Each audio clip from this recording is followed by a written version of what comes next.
Adobong pusit nga ho pala mga kalinggit, aniluto ko ho din sa boarding house. Abay masarap po ari pag natikman nyo.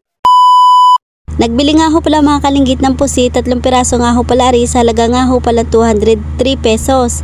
Bago ko nga ho pala rilutuin, syempre akin muna nga ho pala lilinisin. Ang tinatanggal ko nga ho pala din ay yung ngipin, tapos yung bituka nga ho pala ng pusit.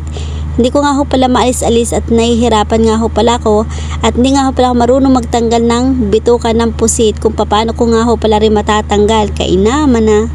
Sa pagtatanggal nga ho pala ng bituka ng pusit, hindi ko nga ho pala alam hanggang sa sumabog na nga ho pala yung pinakatinta ho ng pusit.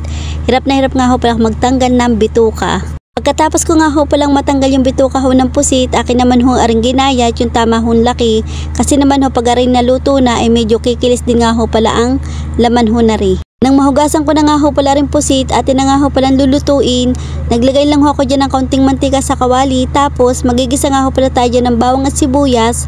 Haluin lang ho natin ng mabuti hanggang sa maging brown. Kapag nga ho pala okay na, ilalagay na ho natin aring mga pusit. Tapos haluin lang ho natin ng mabuti.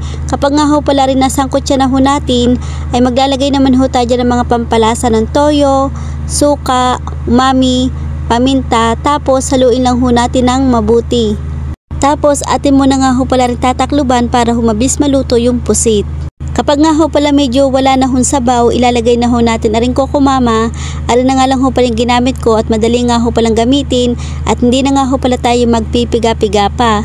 Tapos kapag nga ho pala nailagay na natin, atin na nga ho pala nga haluin, at naglagay din nga ho pala ko dyan ng siling mahalang. Kapag nga ho pala medyo kakaunti na yung sabaw at medyo naglalangis-langis na ho ari, ibig sabihin ho na rin ay luto na, at pwede na nga ho pala tayong kumain. Dahil luto na nga ho pala rin mga kalinggit, atin na nga ho palang hahanguin din sa kawali, at habang hinahango ko nga ho pala rin sa kawali, talaga namang amoy pa lang ho ay nakakagutom na. Tara mga kalinggit, kain ho tayo din eh. Kumuha na kayo dyan ng kanin na bahaw, kung wala naman ho yung mainit na kanin, at sumabay na ho kayong kumain din eh.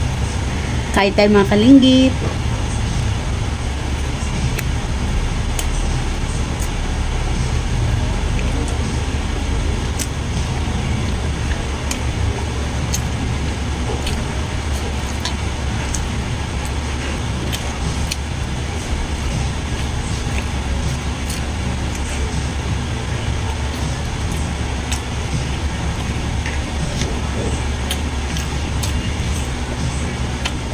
Kapag nga ho pala mga kalinggit ay napanood nyo ho rin ng gabi, tiyak na ho magugutom kayo, tapos matatakam ho kayo, masarap pa naman ho kung kumain. Ay paano ho mga kalinggit, hanggang dito muna nga ho pala ulit yung aking vlog. Salamat ho sa inyong panonood, at wag naman ho nyo kung kalimutan i-follow, i-like, i-share at mag-comment na rin ho kayo para ho lagi nyo napapanood ang simpleng luto ko ho din sa boarding house. Bukas huli, bye bye!